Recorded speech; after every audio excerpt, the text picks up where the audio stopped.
Chapter 21, Section 1, continued. Now, in the other day's notes, we talked about the four causes of World War I. You had your alliances, militarism, imperialism, nationalism. We also talked about how the Balkans were referred to as the powder keg of Europe. And one little spark could set off that powder keg. Today we're going to start talking about that spark. The spark that's going to ignite the powder keg. June 28th, 1914. Archduke Francis Ferdinand and his wife Sophie are visiting Sarajevo, Bosnia. Archduke Franz Ferdinand is heir to the Austro-Hungarian throne, meaning he would be the next person who would become emperor in Austro-Hungary. He's next in line. Sarajevo, Bosnia. Bosnia was part of the Austro-Hungarian Empire, so it's completely within their right to be visiting part of their empire. A Serbian nationalist, Gavrilo Princip, is going to assassinate the Archduke and his wife. The reason he did this was he hoped to incite a Slavic revolution. He thought the people of Bosnia would rise up and join with Serbia in the Slavic revolution and throw off Austro-Hungarian rule. It doesn't happen. Actually, Austria-Hungary sees this as their chance to finally crush Serbia, this thorn in their side down there in the Balkan region. Austria-Hungary, as we've talked about before, was in an alliance with Germany. So Austria-Hungary looks to Germany for support. Not that they necessarily needed their help, but you wanted to make your alliance members aware of what you were planning on doing and make sure they were supportive.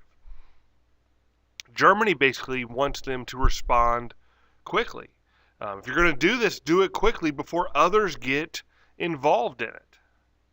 You know, Germany thinks this is their chance to make their alliance even stronger. So on July 28th, July 23rd, Austria-Hungary is going to give an ultimatum to Serbia. And they have 48 hours to answer this ultimatum. You know, all these things. Do this, do this, do this, do this, or else. Serbia agrees to most of the items, but some of the items that they are presented with, they could not agree to. Some of the items were too harsh. Austria-Hungary did that on purpose. They did not want Serbia to be able to agree to all these. And when Serbia can't agree to all of them, Austria-Hungary basically says, all right, we gave you your chance. You didn't take it. Now we can do something about this. Now, this whole chain of events is going to really alarm Russia, this whole ultimatum and everything else. You know, Russia kind of saw themselves as protector of the Slavs. And Austria-Hungary and Russia already don't get along. Austria-Hungary, if they take Serbia, they're going to be knocking on Russia's back door. And Russia kind of have an alliance with Serbia already, and Russia basically lets Serbia know we will honor that alliance. And so begins a chain reaction of events over the next week or so. On July 28th, 1914, Austria-Hungary is going to declare war on Serbia. And remember, Germany had agreed to help them if they needed it. 2 days later, Russia is going to begin mobilizing their army along the German-Austro-Hungarian border. You know,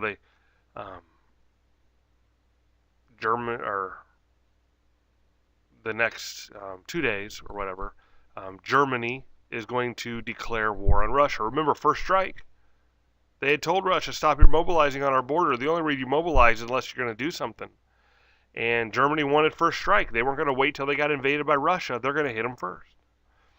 On August 3rd, Germany declares war on France because France was an ally of Russia. August 4th, Great Britain declares war on Germany. Very simple reason, because of Belgium. Germany had invaded Belgium. Germany wanted to go through Belgium to get to France. Britain had pledged to protect Belgium's neutrality, and so when they decided to go through Belgium, Great Britain declares war on Germany. We'll talk more about that in a minute. August 6th, Austria-Hungary declares war on Russia. And on August 12th, Great Britain declares war on Austria-Hungary. What had started as a local conflict down in the Balkans has now turned into this, you could say, global conflict. On one hand, you're going to have the Allied powers. The Allied powers are going to be made up of Great Britain, France, and Russia. On the other hand, you have the Central Powers. The Central Powers are going to be Germany, Austria-Hungary, the Ottoman Empire, and Bulgaria. Who's missing from the Central Powers? The answer is Italy.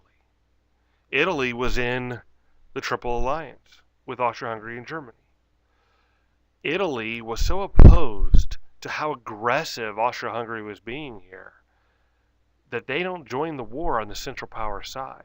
Actually, eventually, they will enter the war on the side of the Allies.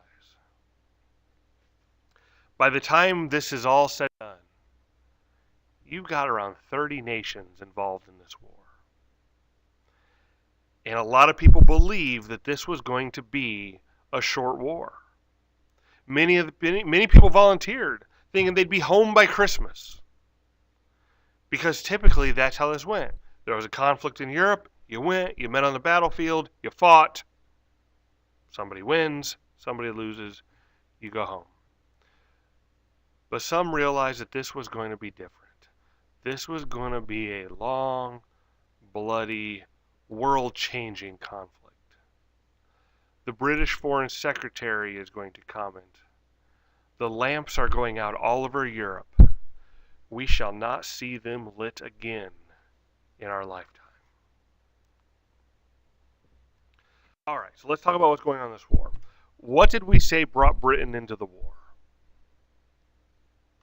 Belgium. Belgium brought Britain into this war. Belgium was seen as weak by Germany. Germany even thought Belgium might cooperate with them because they wouldn't want to fight. Germany does not want to attack straight on the French-German border because they knew that France had fortified that border. So let's talk about Germany's plan here. It's going to be called the Schlieffen Plan. And the Schlieffen Plan is going to go down like this. Germany is going to swing through Belgium to France.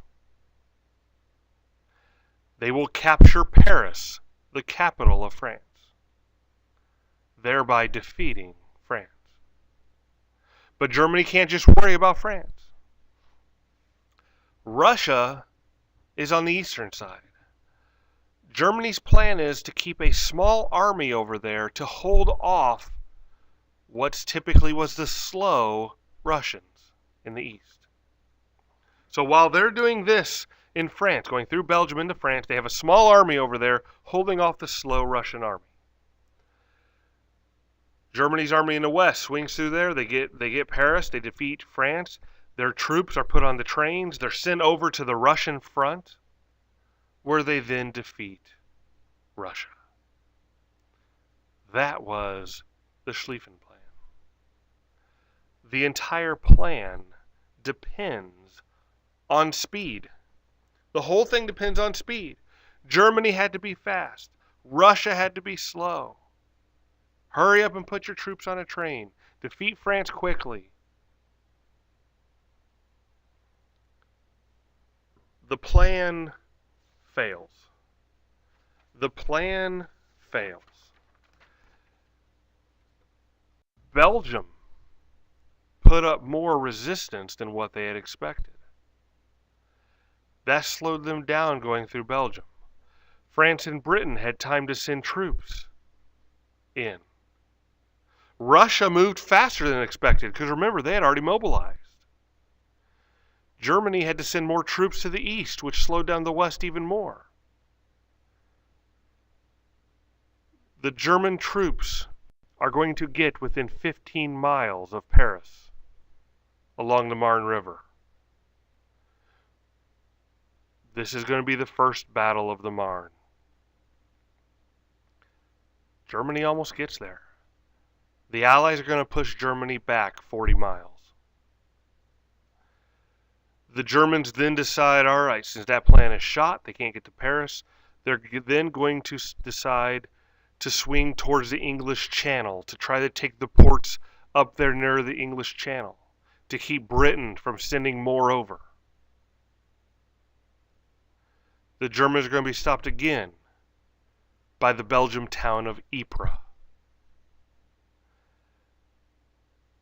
The fighting near Ypres is going to result in 250,000 dead.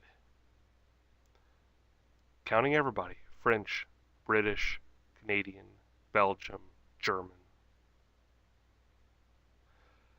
The first 4 months of this war, 1.5 million people are killed or wounded. It does not look like they're going to be home by Christmas.